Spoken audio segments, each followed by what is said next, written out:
Semoga acara pada hari ini dapat berjalan lancar dan senantiasa diridhoi oleh Allah Subhanahu wa Ta'ala. Amin, amin ya Rabbal Alamin. Hadirin yang berbahagia, sidang terbuka Promovendus Saudari Rika Santina dalam rangka mempertahankan disertasi dengan judul Penyelenggaraan Tata Ruang dan Penegakan Hukum terhadap Pelanggaran Tata Ruang Berbasis Tujuan Pembangunan Indonesia Berkelanjutan dengan promotor Profesor Dr. Wati Suwarti Haryono SHMH dan co-promotor Dr. Evita Isretno Israhadi SHMH MSI akan segera dimulai. Prosesi Dewan Penguji Doktor Universitas Borobudur yang terdiri dari 1. Profesor Dr. Insinyur Rudi Bratamanggala MM, 2. Profesor Dr. Faisal Santiago SH MM, 3. Profesor Dr. Wati Suwarti Haryono SH MH, 4. Dr. Evita Isretno Israhadi SH MH MSI, 5. Dr. Darwati SH MH, 6. Profesor Dr. Zainal Arifin Hussein SH MH akan memasuki ruang sidang. Hadirin dipersilahkan berdiri.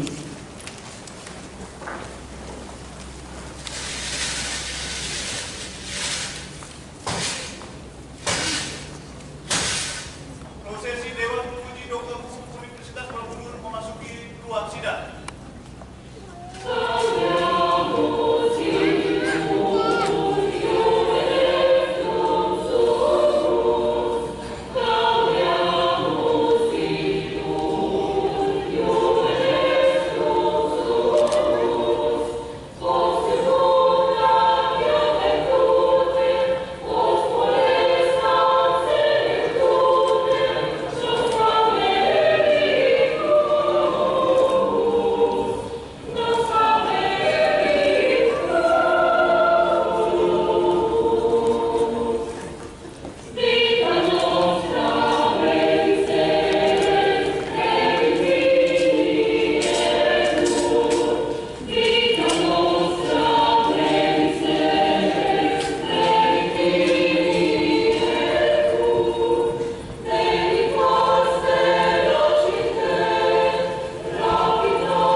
Hadirin dipersilahkan duduk kembali.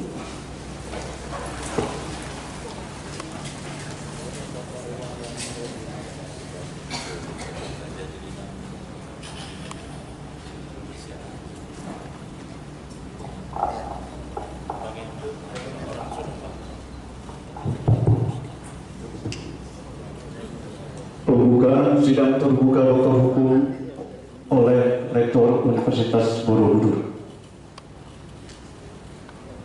Assalamualaikum warahmatullahi wabarakatuh. Selamat siang Bapak, Ibu, para yang kami hormati. Kami ucapkan selamat datang di kampus Universitas Borobudur. Baik, kita mulai saja acara kita pada siang hari ini. Bismillahirrahmanirrahim. Dengan rahmat Tuhan Yang Maha Esa, sidang terbuka promosi Doktor Hukum Program Pasca Sarjana Universitas Borobudur atas nama Promovenda Rika Santina dengan nomor pokok mahasiswa 227-30502. Dengan ini saya nyatakan dibuka. Pada saudara Promovenda dipersilahkan untuk memasuki ruang ujian sidang.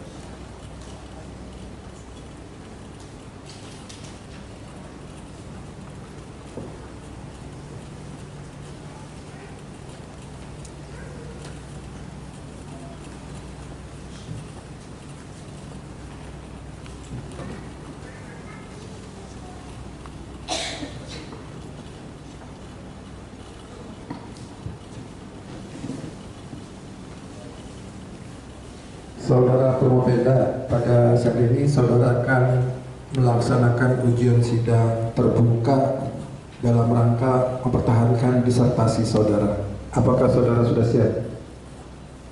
Baik.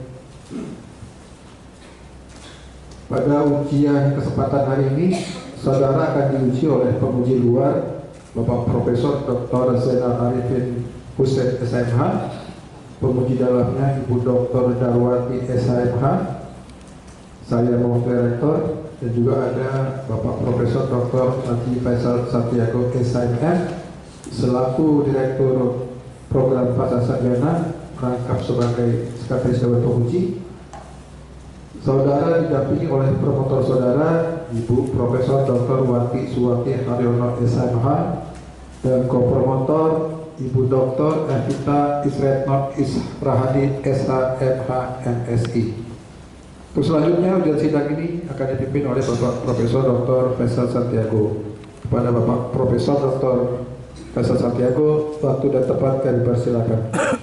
Terima kasih pimpinan sidang Prof. Dr. Rudi Bratamanggala. Assalamualaikum warahmatullahi wabarakatuh. Salam sejahtera untuk kita semua. Syukur alhamdulillah pada pagi hari ini kita bisa hadir dalam agenda promosi Doktor Hukum atas nama Rika Santina. Promovenda masuk program Doktor Hukum pada tanggal 10 September 2016. Promovendo sudah melaksanakan ujian secara tertutup pada tanggal 14 September 2023. Promovenda sudah mempublish 2 karya ilmiah secara internasional. Promovenda sudah melakukan cek plagiarisme Turnitin dengan indeks 29%. Sehingga dari persyaratan tersebut Promovenda bisa promosi doktor hukum pada pagi hari ini. Sebelumnya saya ucapkan selamat datang di kampus Universitas Borobudur di program Pasca Sarjana yang terhormat Ketua Yayasan, pimpinan dari Perguruan Tinggi Universitas Sang Bumi Rua Jurai. Terima kasih Bapak Ibu atas kehadirannya di kampus kami, dan saya infokan bahwa Rika ini adalah dosen yang ke-6 yang berasal dari Universitas Sang Bumi Rua Jurai. Mudah-mudahan Universitas Sang Bumi Rua Jurai bisa terus bekerja sama dengan Universitas Borobudur untuk mengirim dosennya untuk studi lanjut doktor hukum di Universitas Borobudur. Baik, kita akan mulai. Sebelumnya saya persilakan yang hormat kopromotor untuk membacakan riwayat hidup secara singkat.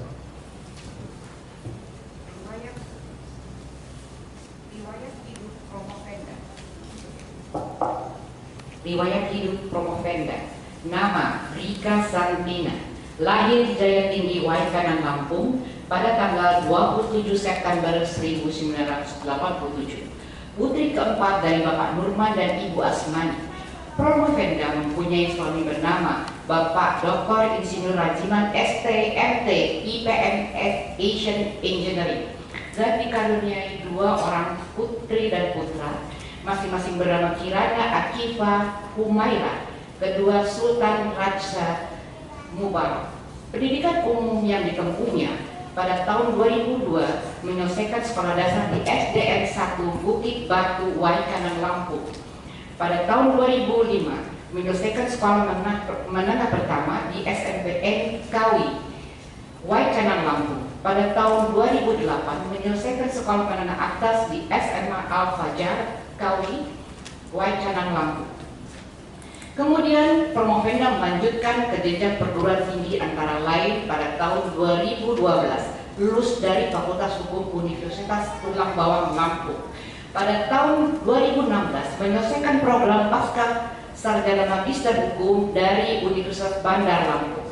Sejak tahun 2017 hingga saat ini Promovenda sedang menempuh studinya di program doktor hukum pasca sarjana Universitas Borobudur, Jakarta. Pengalaman kerja Promovenda adalah sebagai dosen Fakultas Hukum Universitas Sang Bumi Rua Jurai, Lampung sejak tahun 2017 hingga sekarang.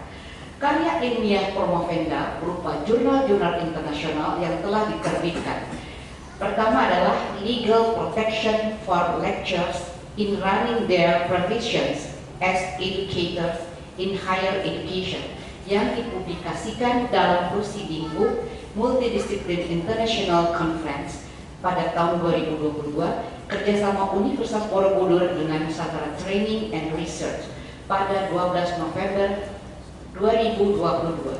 Jurnal yang kedua adalah Copyright Protections of Sound in Cover Version Activities yang dipublikasikan dalam Diffusion Journal of Research and Community Service volume 4 nomor 1 tahun 2003 yang diterbitkan pada 15 Januari 2023.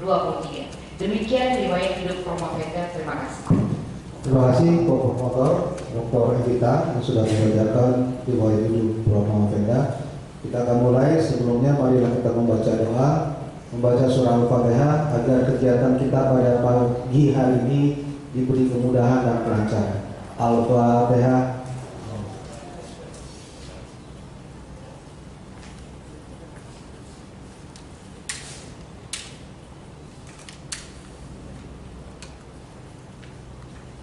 Selesai. Silakan Promofenda mempresentasikan pokok-pokok pemikiran disertasinya. Saya kasih waktu 10 menit. Silakan. Yang terhormat Profesor Dr. Insinyur Rudi Brata Manggala MM selaku Dewan Penguji. Yang terhormat Profesor Dr. Haji Faisal Santiago SHMM selaku Sekretaris Penguji. Yang terhormat Profesor Dr. Wati Suwarti Haryono SHMH selaku promotor. Yang terhormat Dr. Evita Isretno Israhadi SHMH MSI selaku kopromotor. Yang terhormat Dr. Darwati SHMH selaku penguji dalam institusi. Yang terhormat Profesor Dr. Zainal Arifin Husin SHMH selaku penguji luar institusi.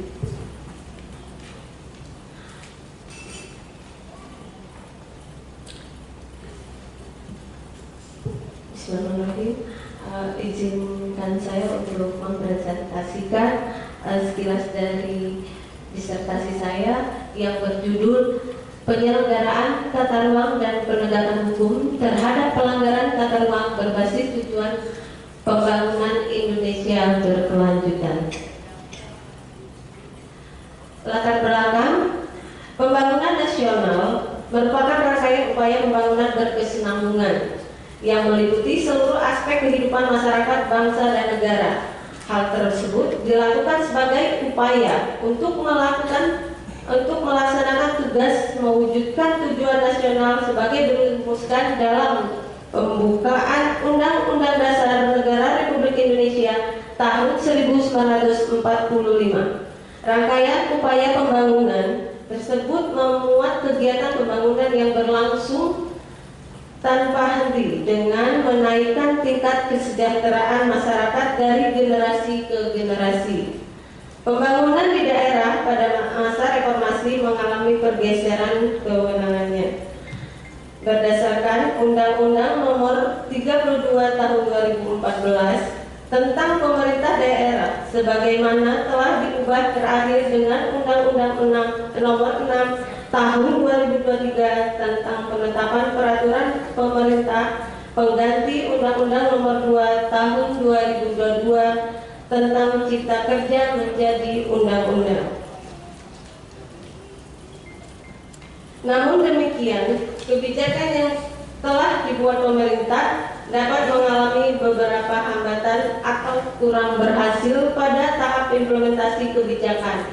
Perencanaan tata ruang wilayah dengan demikian dapat menjadi salah satu problem dalam rangka perkembangan pembangunan daerah dan perkembangan kota. Perencanaan tata ruang merupakan hal yang penting sehingga setiap wilayah, provinsi, atau kota, kabupaten harus mempunyai aturan yang akan menjadi pedoman dalam penataan ruang dan menjadi acuan dalam pelaksanaan pembangunan. Walaupun telah ditetapkan berbagai peraturan tersebut, namun diduga masih terdapat berbagai hal yang mengakibatkan penata ruang belum berjalan sesuai dengan harapan yang dimaksud dalam undang-undang yang terkait dengan tata ruang.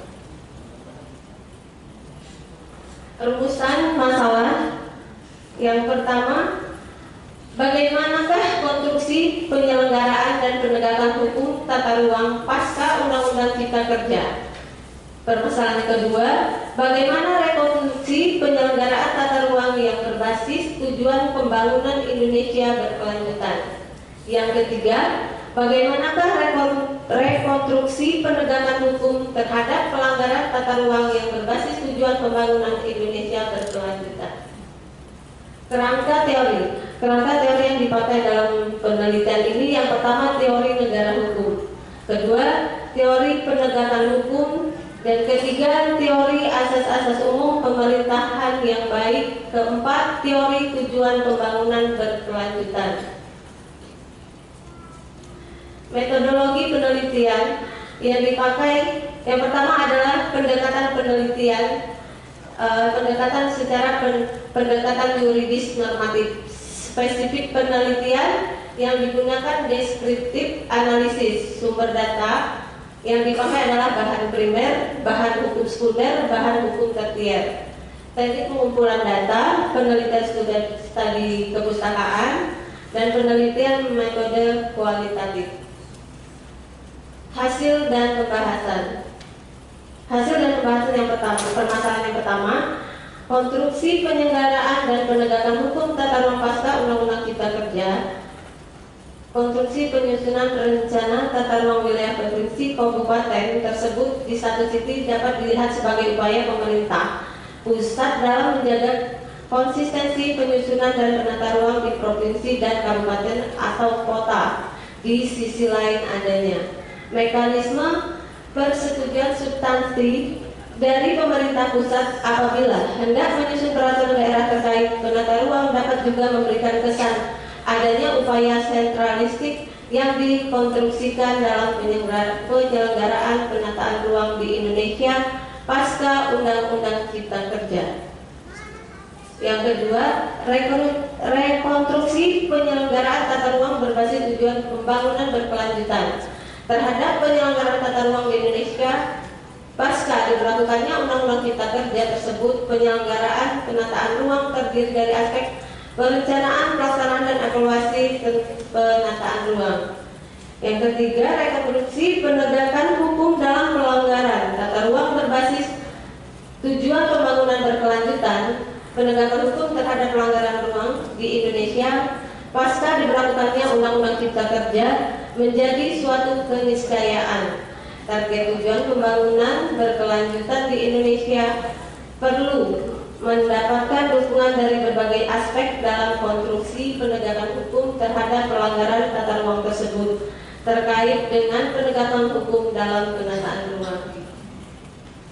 Kesimpulan yang pertama dari penelitian ini yaitu dalam penataan ruang terdapat berbagai peraturan yang dapat digunakan sebagai pedoman dalam pelanggaran penata ruang nasional, daerah, dan kota. Untuk itu, rencana tata ruang harus dilakukan dengan mempertimbangkan berbagai aspek yang sudah atau sedang dan akan berkembang di kemudian hari dan juga mengenai dalam tata ruang. Yang kedua, dalam rekonstruksi penyelenggaraan tata ruang tersebut, penyelenggaraan penata ruang dari aspek perencanaan, pelaksanaan, dan evaluasi penataan ruang. Rekonstruksi tersebut dilakukan dengan cara mengakomodir prinsip-prinsip tujuan pembangunan berkelanjutan dalam tahap perencanaan, pelaksanaan, dan evaluasi penataan ruang. Yang ketiga, lemahnya penegakan hukum dalam implementasi rencana tata ruang wilayah dalam penegakan hukum terhadap pelanggaran tata ruang, sehingga membuka peluang bagi para pelanggar untuk melakukan perdamaian dan pelanggaran tata ruang dalam skala besar belum diproses di pengadilan, sehingga rekonstruksi tersebut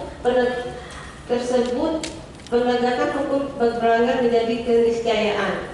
Konsep rekonstruksi penegakan hukum tersebut menempatkan prinsip tujuan pembangunan berkelanjutan sebagai landasan berpikir, sehingga prinsip tujuan pembangunan berkelanjutan harus masuk dalam kategori prinsip penegakan hukum pada pelanggaran tata ruang di Indonesia. Saran yang pertama, dalam pelanggaran ruang wilayah perlu ditingkatkan upaya pengelolaannya secara bijaksana, berdaya guna dan berhasil guna dengan berpedoman pada kaidah menata ruang, sehingga kualitas wilayah nasional dapat terjaga berkelanjutannya demi terwujudnya kesejahteraan umum dan keadilan sosial. Yang kedua, perlu lebih dikembangkan pendekatan dan pandangan sistematik konseptual strategik mengenai sistem pengelolaan nasional secara menyeluruh termasuk pembinaan pemerintah di daerah. Yang terakhir, perlu dilakukan peningkatan penegakan hukum dalam implementasi RT RW atau rencana tata ruang wilayah yang difokuskan pada upaya meningkatkan penegakan hukum dalam penyimpangan pemanfaatan tata guna lahan, terutama lahan produktif penunjang dan pangan. Terima kasih. Assalamualaikum warahmatullahi wabarakatuh. Waalaikumsalam warahmatullahi wabarakatuh. Kita mulai ujian formasi dokter kita pada pagi hari ini. Kesempatan pertama saya persilakan yang terhormat Profesor Dr. Zainal Arifin Hussein. Dipersilakan. Baik, terima kasih. Assalamualaikum warahmatullahi wabarakatuh. Pak Wakil Rektor, Pak Direktur, promotor, kopromotor, para penguji, promovenda dan hadirin yang berbahagia. Saya ingin klarifikasi, kemudian satu pertanyaan. Klarifikasinya adalah apakah penelitian ini membandingkan antara prinsip yang dianut di dalam Undang-Undang Tata Ruang dengan prinsip klasterisasi yang ada di dalam Undang-Undang Cipta Kerja khusus mengenai tata ruang. Silakan. Baik, Prof, terima kasih atas pertanyaannya. Yang dimaksud dari penelitian ini adalah ya mungkin bisa dimaksud dengan perbandingan ya Prof ya, karena dari undang-undang yang berlaku tentang tata ruang, Undang-Undang Nomor 26 Tahun 2007 tentang tata ruang, sebagaimana tentang tata ruang, sebagaimana aturan yang di daerah, peraturan tata ruang di daerah itu yang di dalam terkandung dalam Undang-Undang Nomor 26 itu kebijakan ada di pemerintah daerah masing-masing. Kemudian dari Undang-Undang Cipta Kerja seluruh peraturan kembali kepada pusat, begitu Prof. Baik, jadi ada perbedaan yang menyolok ya. Iya Prof. Prinsip sentralisasi dan desentralisasi. Kalau kita kaitkan dengan prinsip sentralisasi, berarti ada kepastian hukum.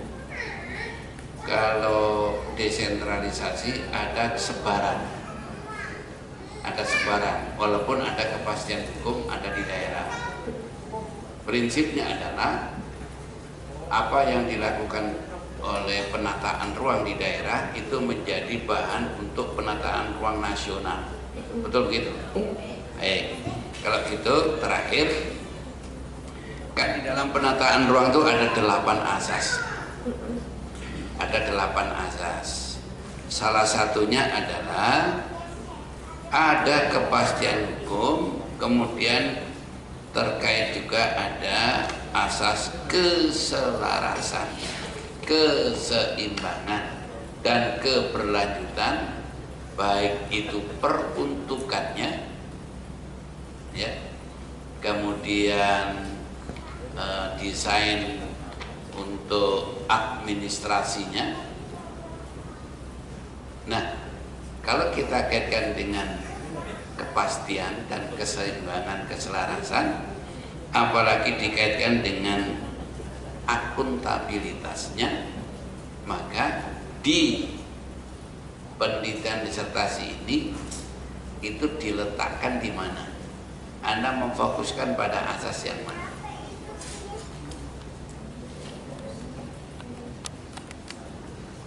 Dari 8 asas tadi ya Prof. Ya, Lebih dari kebijakannya Prof. di dalam kebijakannya. Iya. Kebijakannya mengarah kepada keseimbangan, keselarasan, keserasian, keberlanjutan, atau gimana? Iya, Begitu. begitu Prof. Coba kasih contoh satu aja deh. Di mana letak keselarasannya, keseimbangannya, keberlanjutannya? Salah satu contohnya dari kebijakan yang ada di Undang-Undang Nomor 26 Tahun 2007 tentang penata ruang itu, Prof, kan begini. Kalau dia di undang-undang ini kebijakan yang dimaksud tadi itu kenapa harus berpusat kepada kepala daerah masing-masing? Karena kan memang kepala daerah itu mengetahui tempat dan lokasinya secara ini Prof ya, secara langsung. Sedangkan kalau pusat kan hanya melihat dari laporan-laporan saja gitu Prof. Ya. Padahal ada prinsip ya, negara ini dibangun ada kesatuan wilayah, kesatuan wilayah, kesatuan bahasa, kesatuan bangsa, kesatuan pemerintahan, kesatuan wilayah, kesatuan wilayah ekonomi, kesatuan wilayah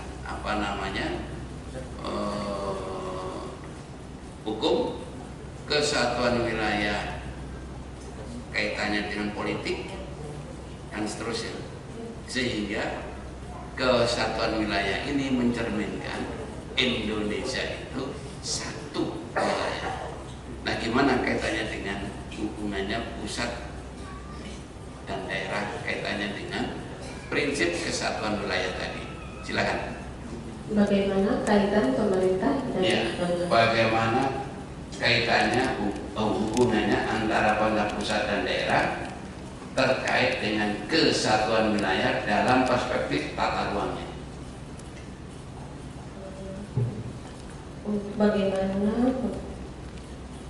Dan tadi ada asas keberlanjutan, keserasian, keselarasan, kan gitu kan? Nah, itu gimana itu? Dari asas kelestarian dan Keserasian, keseimbangan dan keberlanjutan. Iya. Kaitannya dengan kesatuan daya, hubungan pusat dan daerah. Karena itu tadi Prof, kita kembali negara Indonesia satu kesatuan. Memang dari keterkaitan dari pusat ke daerah itu memang selalu ada keterkaitannya ya Prof ya.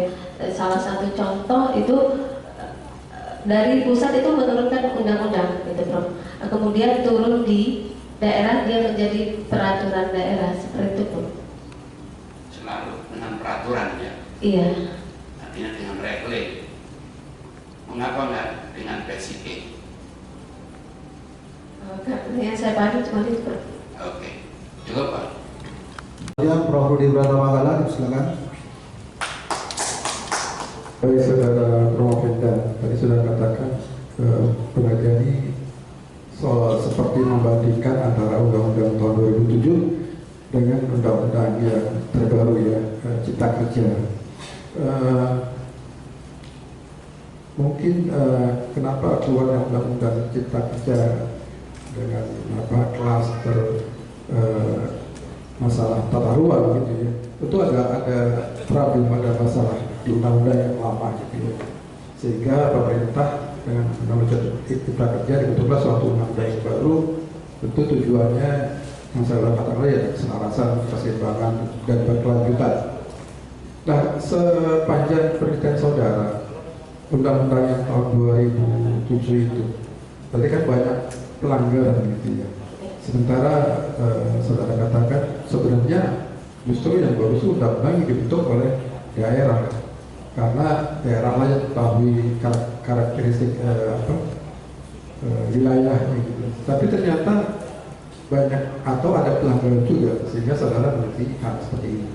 Sejauh mana pelanggaran yang terjadi sehingga pemerintah merasa, oh ya ini kalau itu kita ambil alih saja undang-undangnya dengan undang-undang cipta kerja menjadi sentral, tidak desentral lagi. Sejauh mana pelanggaran yang terjadi selama pendidikan saudara teliti di satu profesi atau se-Indonesia? Se-Indonesia ya. Bagaimana penilaian saudara sehingga pemerintah merasa perlu ini dibentuk undang-undang yang baru gitu ya. Sementara tadi saudara katakan sebenarnya bagus di daerah yang bikin karena daerah mengetahui atau tahu karakteristiknya. Memang salah satu faktor untuk keberlangsungan adalah adanya partisipasi masyarakat setempat. Gitu. Tapi ternyata harus diubah juga oleh pemerintah. Berarti ada hal yang salah. Di mana saudara punya hal yang salah itu atau pelanggaran? Pelanggaran terkait undang-undang yang tadi, Prof. Salah satu permasalahan atau pelanggaran sejak lahirnya Undang-Undang Cipta Kerja ini, Prof, yang menjadi fokus penelitian saya ini adalah terkait masalah kewenangan-kewenangan, Prof. Sebentar, sebelum keluarnya Cipta Kerja. Oh, sebelum pelanggaran apa yang terjadi? Sebelum terlahirnya Undang-Undang Cipta Kerja, salah satu contoh pelanggaran adalah di Provinsi Lampung, Prof.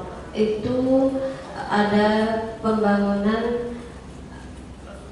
yaitu pemindahan kota baru. Contohnya di Lampung Selatan itu, Prof, ada rencana kota baru akan pindah ke Lampung Selatan, daerah Lampung juga.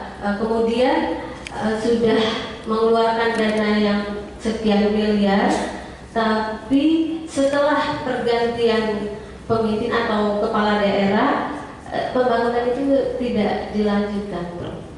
Nah, itu bentuk pelanggaran bagi ini ya, Prof, ya. Maksudnya kurang adanya payung hukum untuk suatu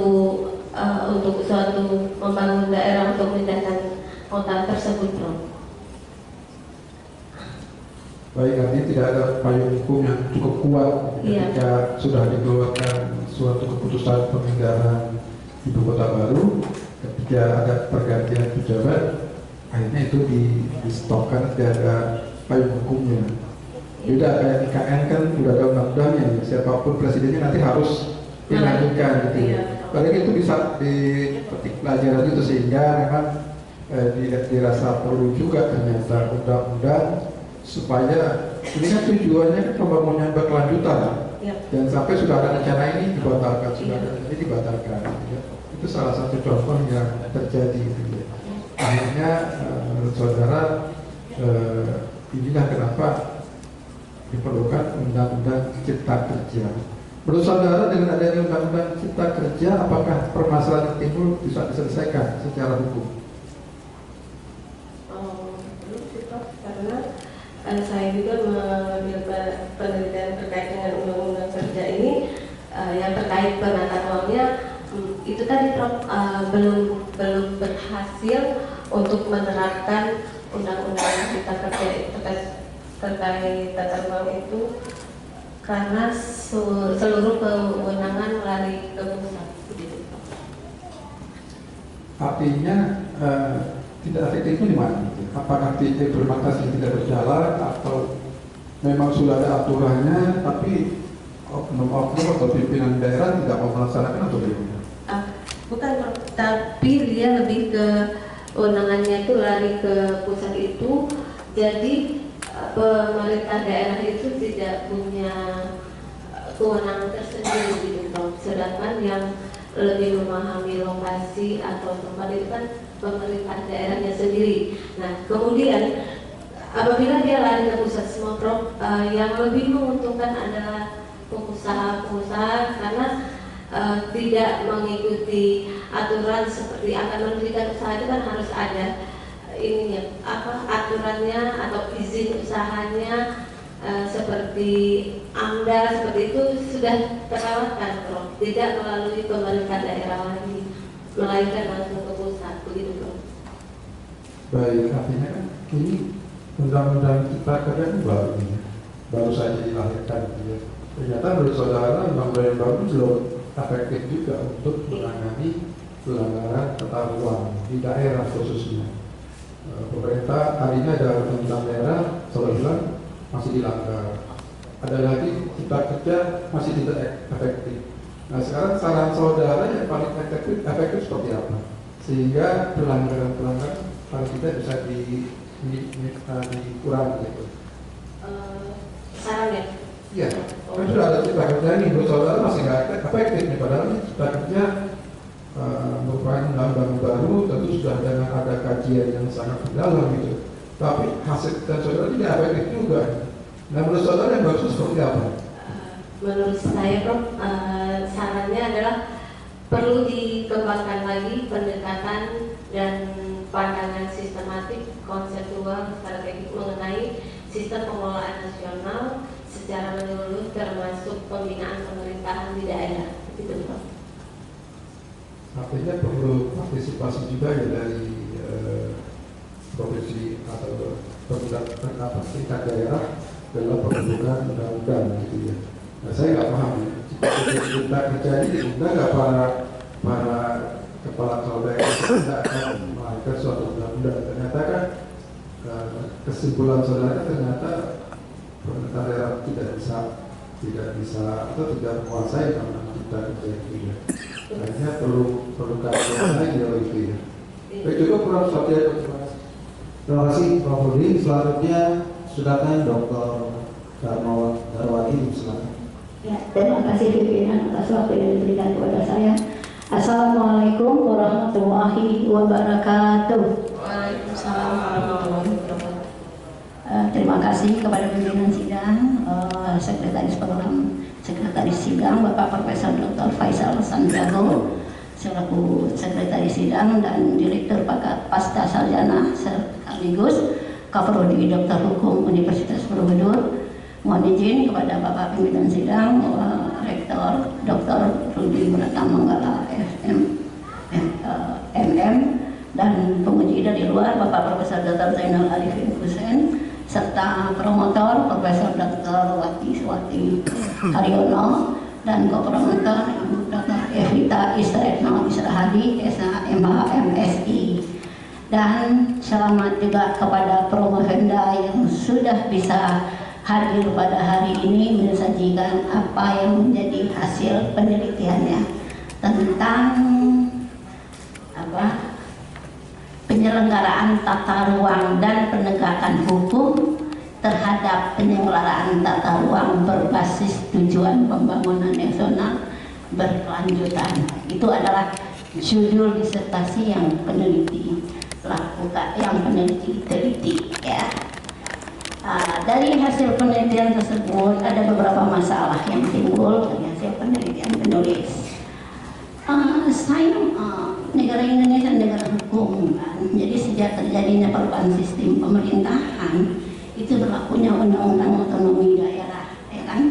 Undang-Undang Nomor 32 Tahun 2004 dan untuk tata ruang berlaku Undang-Undang Nomor 26 Tahun 2007. Nah, dari hasil penelitian penulis menyatakan sekarang berlakunya Undang-Undang Nomor 6 Tahun 2023 tentang Cipta Kerja ya, tentang pengesahan Perpu tentang Cipta Kerja. Nah, saya mau bertanya, yang jadi masalah oleh penulis, apakah penghapusan strategi nasional atau permasalahan yang di Kota Lampung? Permasalahan yang di Indonesia. Yang di Indonesia. Iya. Nah, yang di Kota Lampung ini bagaimana menurut penulis tadi? Karena pembangunan yang dilakukan oleh gubernur berikutnya tidak dilanjutkan. Apakah itu melanggar aturan hukum atau bagaimana?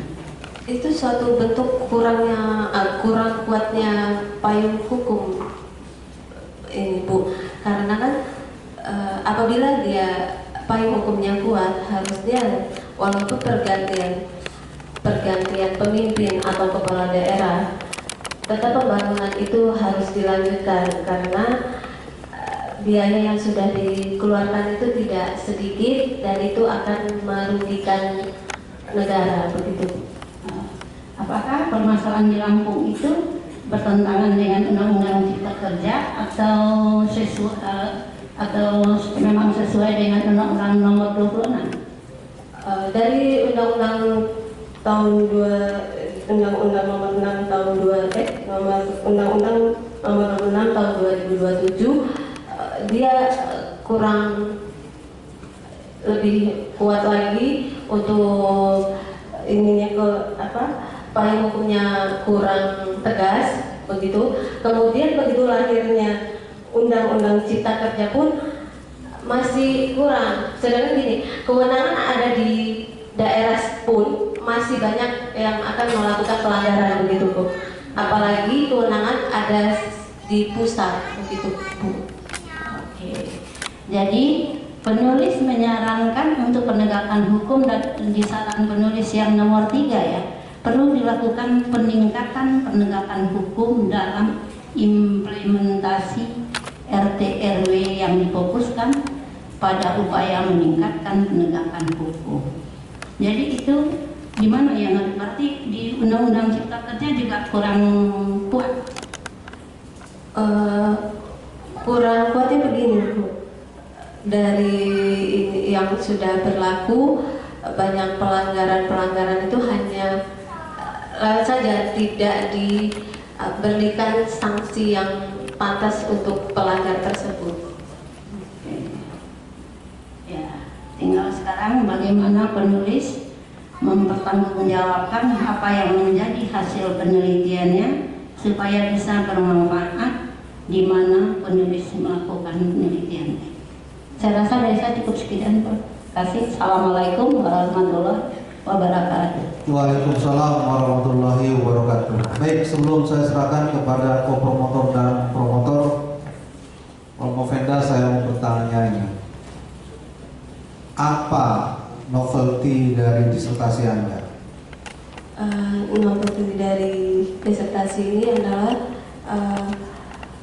memberikan masukan atau memberikan saran untuk para penegak hukum untuk membentuk suatu undang-undang itu yang lebih kuat lagi begitu. Apakah masukan dan saran itu adalah novelty? Masukan saya diperlukan. Berarti tidak ada novelty itu? Iya, luarannya dari situ Pak. Dari Penegasan aja. Apakah saran atau itu adalah novelty? Oh, bisa. Oke, baik ya. Oke.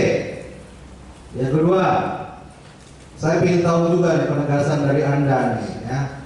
Disertasi Anda ini bicaranya tentang apa ini secara hukum? Tentang bagaimana penyelenggaraan tata ruang. Bagaimana penyelenggaraan tata ruang yang berbasis tujuan pembangunan berkelanjutan gitu loh. Karena dari yang ada tata ruang yang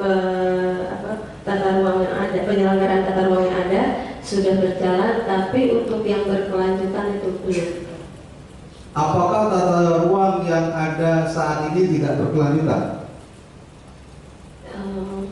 Tidak, Prof. Karena tata ruang, contohnya dari tata ruang atau kebijakan daerah itu baru saja dikeluarkan, tapi sudah ada pergantian lagi yang baru begitu Pak. Oke, kalau tidak ada berkelanjutan, apabila suatu undang-undang dilanggar itu seperti apa? Kalau tidak berkelanjutan, menurut Anda? Undang-undang yang dilanggar bagaimana? Harus diberikan sanksi yang sesuai dengan yang dilanggar. Apakah para pelanggar itu, pemerintah daerah itu semua sudah mendapatkan sanksi? Belum. Baik, silakan promotor Dr. Devita dan dilanjut promotor Prof. Dr. Wati. Terima kasih banyak Ketua Sidang. Mohon izin. Assalamualaikum warahmatullahi wabarakatuh. Mohon izin Prof. Rudi Pratanggala, Prof. Santiago, Prof. Zainal, Prof. Wati, dan Ibu Dr. Darwati. Promovenda, saya ingin memberikan gambaran sejenak ya bahwa para pemuji beliau ini sebetulnya cukup mumpuni di dalam keilmuannya. Mungkin grogi aja ya ini ya, apa-apa ya, ini very nice saja. Oke, Promovenda, saya sebenarnya merasa bangga ya dengan Anda bahwa Anda berani menulis atau Anda berani melakukan satu penelitian di mana objek penelitian itu sangat sensitif ya, karena menyangkut pemangku kewenangan penegak hukum ya, di mana di situ di setiap daerah dalam otonomi daerah itu mereka atau pemda-pemda yang ada di negara kesatuan Republik Indonesia itu mempunyai azas diskresi akibat adanya otonomi daerah ya. Jadi dengan adanya azas azas desentralisasi, kemudian dekonstruksi, kemudian azas pembantuan, maka kewenangan di dalam menyelenggarakan pemerintahan di dalam daerah itu terlalu besar ya, menjadi besar ya bagi para pemangku kewenangan, sehingga hal ini mengakibatkan adanya celah-celah atau memungkinkan pelanggaran-pelanggaran yang terjadi. Sebagai contoh tadi bahwa ada proyek pembangunan kota kemudian sekarang mangkrak, tidak dilanjutkan, dan itu mengakibatkan kerugian yang besar bagi tidak hanya bagi Pemda tapi bagi negara, gitu kan maksudnya ya Mbak ya. Jadi nanti Mbak harus tegas juga bahwa ini adalah disertasi Anda harus berani mempertanggungjawabkan apa yang menjadi penelitian Anda, gitu ya. Saya dan promotor pasti mendukung Anda ya kalau Anda tidak gagal. Jadi gagasan Anda itu adalah memberikan solusi sebenarnya. Bagaimana caranya yang sekarang ini implementasinya tidak berjalan dengan baik. Berarti ada pelanggaran di dalam administrasi ya, hukum administrasinya ya. Kemudian juga bisa juga dalam hal filosofis ya, karena Anda seorang dokter nanti menjadi seorang dokter, maka temuan Anda itu juga dapat menyentuh juga dalam hukum lingkungan ya, sebagaimana tadi saya sudah berbincang-bincang dengan promotor ya. Kalau hukum lingkungan berarti kalau ada pelanggaran berarti ya itu pidana misalnya. Jadi dalam hal ini dititik beratkan pada implementasinya ya. Implementasinya itu adalah tidak berjalannya sesuai dengan apa yang dicita-citakan, seperti itu kan, negara kesejahteraan, sehingga menghamburkan uang bukan hanya mangkrak proyeknya, tapi juga ada juga keterlibatan pelanggaran lingkungan dan juga mungkin tindak-tindak korupsi bisa saja ya. Dan ini harus dicegah gitu kan. Anda akan membuat solusi Anda adalah bagaimana caranya mencegah itu terjadi lagi kan gitu ya. Yang sudah terjadi ya sudah, artinya tidak bisa dituntut dan sebagainya. Jadi ini solusi Anda, bahwa nanti Anda harus bagaimana caranya bahwa pemerintah daerah yang mempunyai azas diskresi di mana dia bisa melakukan atau mengeluarkan kebijakan-kebijakan publik ya di luar di dalam kerangka kewenangan mereka, karena Pemda itu kan tidak berwenang untuk mengurusin keamanan, pertahanan, kemudian fiskal, moneter, kemudian agama dan politik luar negeri ya. Di luar itu maka diberikan kebebasan untuk Pemda melakukan azas diskresi dengan mengeluarkan kebijakan publik yang gunanya adalah diharapkan untuk dapat membangun pemerintah daerah ya, membangun ya. Jadi, nah ini juga banyak seringkali terjadi di daerah-daerah lain, bukan hanya di Lampung saja, tentunya di daerah-daerah di Indonesia ya. Jadi itu nanti disampaikan bahwa solusi Anda itu ya tidak hanya membenahi atau memperbaiki administrasi hukumnya saja, tetapi juga mencegah adanya tindak pidana korupsi dan tindak pidana pelanggaran lingkungan hidup, misalnya seperti itu ya. Oke, Undang-Undang Cipta Kerja yang Anda sampaikan di dalam disertasi Anda itu adalah sebagai pengantar bahwa sekarang sudah ada pengganti dari undang-undang sebelumnya, gitu ya. Hanya saja, Anda kan sudah sebutkan juga kemarin ya, kita sudah berkonsultasi bahwa Undang-Undang Cipta Kerja yang sekarang ini itu belum dapat kita teliti karena dia baru ya. Karena bagaimana kita bisa meneliti, karena kita belum dapat dinilai implementasinya, begitu kan ya. sehingga Undang-Undang Cipta Kerja itu mungkin saja dapat diharapkan menjadi juga sebagian atau semua solusi yang Anda inginkan gitu ya Mbak Rika ya. Oke, saya rasa itu saja yang saya sampaikan. Selamat buat Mbak Rika, Promofenda telah melakukan dengan luar biasa, bahwa saya sangat apresiasi dengan mahasiswa saya ini karena beliau itu rumahnya jauh di Lampung dan beliau setiap saya panggil ke Jakarta untuk bimbingan beliau selalu hadir ya. Jadi semangatnya luar biasa dan mudah-mudahan ini menjadi amanah sukses dunia akhirat dan ilmuwan ini bisa diterima sebagai ibadah di mata Allah ya. Saya rasa cukup sekian. Terima kasih banyak. Assalamualaikum warahmatullahi wabarakatuh. Terima kasih. Promotor selanjutnya promotor Dr. Abdul Suwaki, Ibu silakan. Terima kasih pimpinan sidang. Assalamualaikum warahmatullahi wabarakatuh. Para penguji yang saya hormati dan para hadirin yang berbahagia, khususnya Promofenda, Saudara Rika Santina.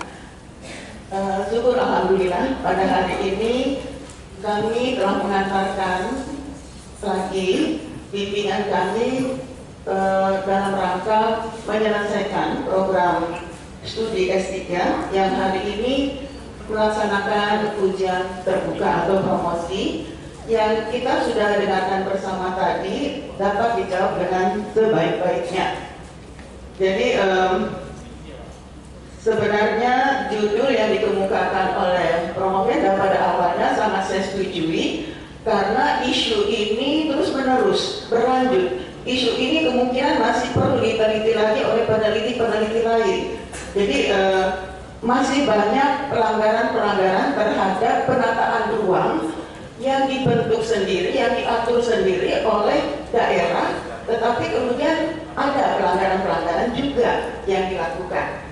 Sedangkan penataan ruang itu harus dijaga sedemikian rupa sehingga pembangunan berkelanjutan itu dapat terus-menerus kita laksanakan dengan sebaik-baiknya. Jadi dalam hal inilah saya sangat mengapresiasi keinginan atau minat dari Promofenda ini untuk meneliti mengenai penataan ruang, penyelenggaraannya dan penegakannya sekaligus. Saya kira ini sangat menarik. Mudah-mudahan beberapa saat lagi nanti kita Promofenda dapat menyandang gelar doktor. Gelar inilah yang diinginkan, yang dicita-citakan sebagai seorang dosen ya, dan juga sebagai anggota masyarakat. Kemudian juga saya mendoakan semoga apa yang diinginkan Promofenda, manfaat dari disertasi ini dapat terlaksana. Yang pertama adalah untuk pengembangan ilmu pengetahuan khususnya lingkungan hidup dan administrasi. Kemudian juga untuk menjadi masukan bagi berbagai lembaga yang terkait dengan judul disertasi ini. Jadi mudah-mudahan hal tersebut dapat terwujud dan mudah-mudahan juga nanti dapat diwujudkan menjadi suatu buku yang dapat dibaca bukan hanya untuk kalangan akademisi tetapi juga kalangan masyarakat pada umumnya.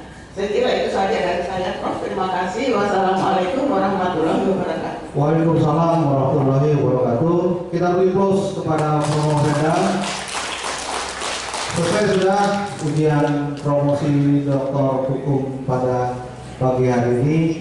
Terima kasih sekali lagi kepada para hadirin yang telah setia sabar untuk menunggu pelaksanaan ujian ini berlangsung. Selesai sudah. Wabillahi taufiq wal hidayah. Wassalamualaikum warahmatullahi wabarakatuh. Saya serahkan pada pimpinan sidang. Baik, terima kasih kepada Bapak Profesor Dr. Hasan Santiago yang telah memimpin jalannya ujian sidang terbuka pada pagi hari ini.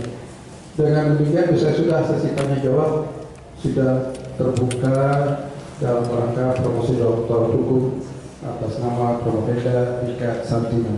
Terima kasih kepada para penguji, Bapak Profesor Dr. Zainal Arifin Hussein SIMH, Ibu Dr. Darwati SIMH, Bapak Profesor Dr. Hasan Santiago SIMR, pada Ibu Profesor Dr. Wati Suwati Haryono SMH dan juga Ibu Dr. Evita Istrahadi SHMH MSc. Bapak Ibu sekalian, kami dua pemuji akan mengadakan sidang tertutup untuk menentukan nilai atau hasil ujian terbuka pada pagi hari ini. Untuk itu, sidang akan kami skors kepada saudara Promopenda bisa kembali ke tempat. Sidang kami skors untuk sementara. Terima kasih.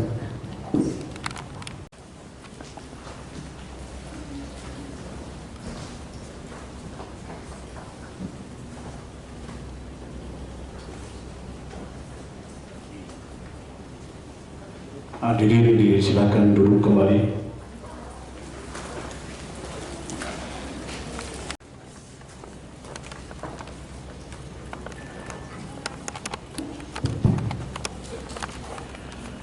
Pembacaan keputusan Rektor Universitas Borobudur tentang hasil ujian oleh Ketua Dewan Penguji. Sidang saya buka kembali.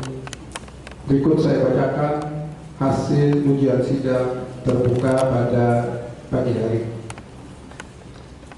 Surat keputusan Rektor Universitas Borobudur nomor 116 garis miring RI garis miring SK garis miring 12 Romawi garis miring 2023 tentang yudisium kelulusan promosi doktor hukum, nama Rika Santina, nomor induk mahasiswa 227-30502 pada program Pasca Sarjana Universitas Borobudur.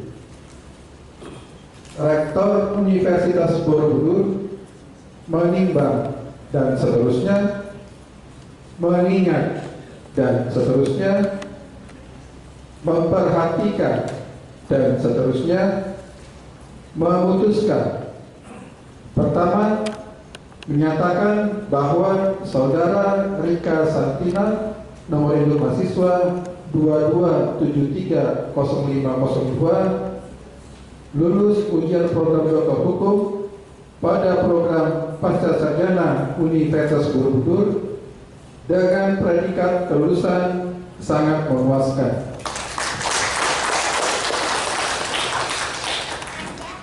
Kedua, menganugerahkan gelar doktor dalam bidang hukum kepada yang bersangkutan dan berhak menggunakan gelar doktor sesuai dengan peraturan perundang-undangan yang berlaku. Ditetapkan di Jakarta pada tanggal 14 Desember tahun 2023. Tertanda Rektor Universitas Borobudur Profesor Insinyur Bambang Bernardos MSc. Saudara Dr. Rika Santina adalah lulusan ke-209 program doktor hukum Pasca Sarjana Universitas Borobudur. Demikian surat keputusan Rektor Universitas Borobudur. Sambutan dan pesan Rektor Universitas Borobudur. Assalamualaikum warahmatullahi wabarakatuh, Bapak Ibu para hadirin yang kami hormati. Pertama-tama kami ucapkan selamat kepada saudara yang telah berhasil meraih gelar doktor hukum dengan mempertahankan disertasi saudara pada ujian terbuka pada hari ini di depan para penguji yang terdiri dari para guru besar dan juga disaksikan oleh Wakil Senat Universitas. Tim penguji menilai bahwa disertasi saudara telah memenuhi persyaratan ilmiah, kriteria akademik yang telah ditetapkan oleh Universitas Borobudur. Gelar doktor adalah suatu amanah akademik yang harus saudara pertanggungjawabkan dan diwujudkan dalam bentuk kerja nyata, yaitu dengan kepedulian saudara terhadap permasalahan bangsa negara dan juga kepedulian saudara untuk kemajuan ilmu pengetahuan. Program doktor atau gelar doktor bukan akhir proses pendidikan, justru merupakan pintu masuk untuk menjelajahi dunia ilmu yang sangat luas. Tadi promotor menyatakan bahwa disertasi saudara tidak stop sampai sini, bisa dilanjutkan bisa dilanjutkan dari penelitiannya, bisa dipecah menjadi beberapa tulisan yang bisa disampaikan ke masyarakat. Artinya disertasi saudara punya makna yang berarti untuk masyarakat. Kami juga sudah tadi sempat bicara, sepertinya disertasi saudara sangat baik. Kalau bisa dilanjutkan penelitian khusus untuk Provinsi Lampung berkaitan dengan Undang-Undang Cipta Kerja, supaya kemanfaatannya jauh lebih nyata lagi. Kemudian pada kesempatan yang berbahagia ini, kami ucapkan selamat juga kepada keluarga yang hadir, suami, orang tua, rekan-rekan dari perguruan tinggi saudara, dan juga para dosen barangkali yang hadir yang turut menyaksikan keberhasilan saudara meraih gelar doktor pada pagi hari ini. Demikian sambutan dari saya. Sekali lagi selamat para saudara. Terima kasih. Assalamualaikum warahmatullahi wabarakatuh. Penutupan sidang terbuka program doktor hukum oleh Rektor Universitas Borobudur. Dengan mengucap puji syukur kehadirat Tuhan Yang Maha Esa, sidang terbuka promosi doktor hukum program Pascasarjana Universitas Borobudur atas nama Dr. Rika Santina dengan ini saya nyatakan ditutup.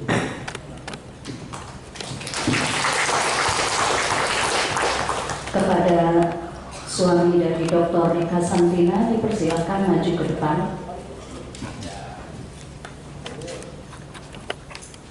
Dewan Pemuji Doktor meninggalkan ruang sidang dan akan menyampaikan ucapan selamat kepada Dr. Rika Santina dan suami. Dewan Pemuji Doktor Hukum Universitas Borobudur meninggalkan ruang sidang.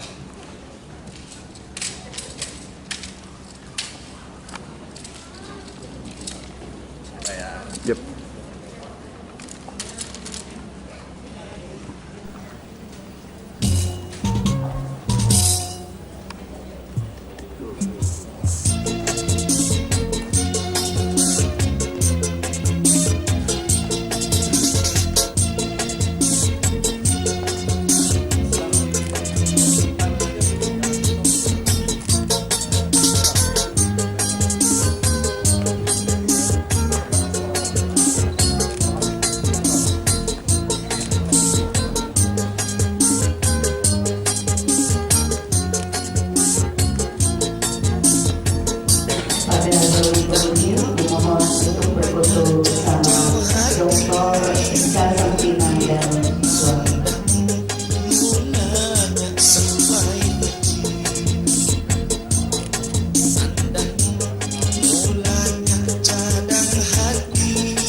Terima kasih.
Belum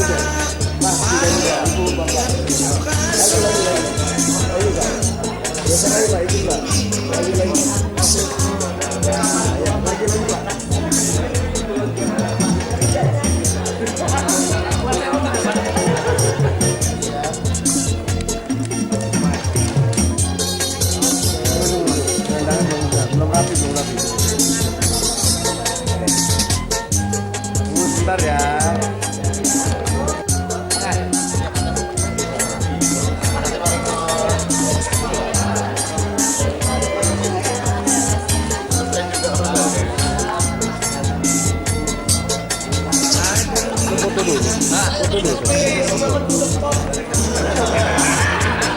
Foto dulu. Ya, foto dulu.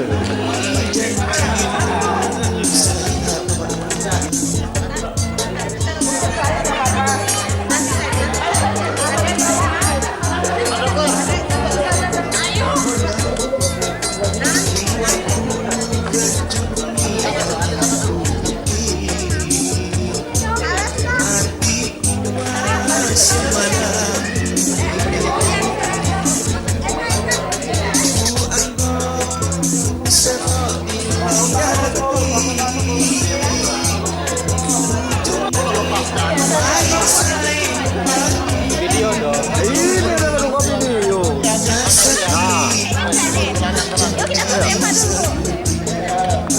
Video. Nanti dulu gua ngucapin dulu selamat video. Selamat. Terima kasih video. Ya. Yo, selamat.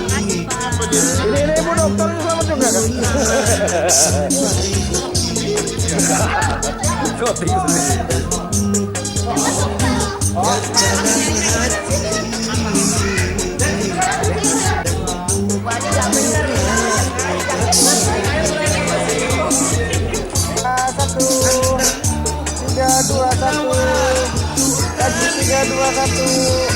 Oke.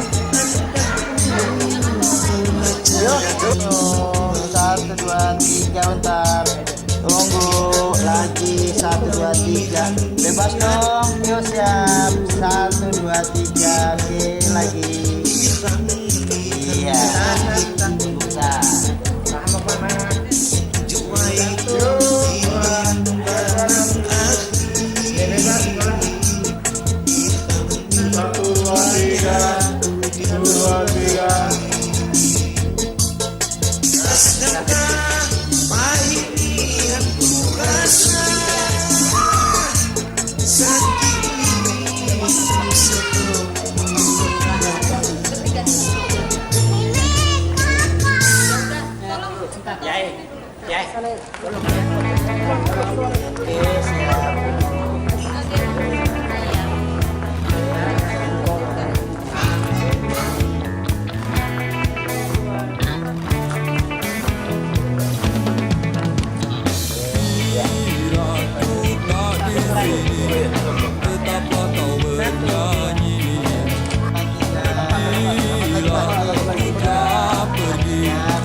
Dengarkan dan rasakan lagu